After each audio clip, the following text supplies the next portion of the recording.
I've been thinking about our community, our children, and the challenges we face. You know what I'm saying? We're living in a time where our youth are being bombarded with influences that can lead them astray, and one of the biggest threats right now is marijuana. But before you tune out thinking this is just another lecture, let me tell you, we've got the tools to combat this, hidden in our own cultural heritage. Let's break it down. Marijuana use among our children is skyrocketing, and it's not just a harmless plant like some would have you believe. The statistics are alarming. More and more of our youth are turning to this drug, thinking it's no big deal. But here's the real talk. It's messing with their developing brains, their future prospects, their very essence. Experts are sounding the alarm, warning us about the short and long-term effects on our children's mental and physical health. We're talking about impaired cognitive function, increased risk of mental health issues, and potential gateway to harder drugs. But check it. We've got something powerful in our arsenal, our ancestral wisdom. Let's talk about Ubuntu. It's not just a word, it's a way of life. I am because we are. It's about community, about looking out for each other, about recognizing that my child's well-being is tied to your child's well-being.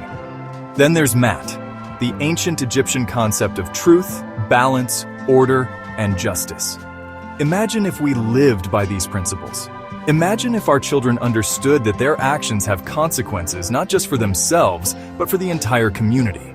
These aren't just abstract ideas. They're practical tools for building a stronger, healthier society. Now, I'm not saying we can solve all our problems by looking to the past, but there's power in our roots, in our culture. When we embrace our African heritage, we're not just putting on a dashiki or learning to dance. We're tapping into a source of strength, of unity, of identity. We're giving our children something to be proud of, something to belong to that's bigger than themselves. This isn't about rejecting modern life. It's about finding balance. It's about creating a community where our children feel supported, where they have positive role models, where they understand their worth beyond what society tells them. So here we are, at a crossroads. We can continue down the path we're on, watching our children fall prey to substances that dim their light. Or we can choose a different way. We can choose to embrace our heritage, to live by principles that have sustained our people for millennia. The choice is ours. And remember, every time we make that choice, we're not just changing our own lives, we're changing the future for all our children. It's time to step up, to reconnect with our roots, and to build a community that protects and nurtures our youth. Are you ready to make that change? Because I am, and I'm calling on each and every one of you to join me in this crucial mission.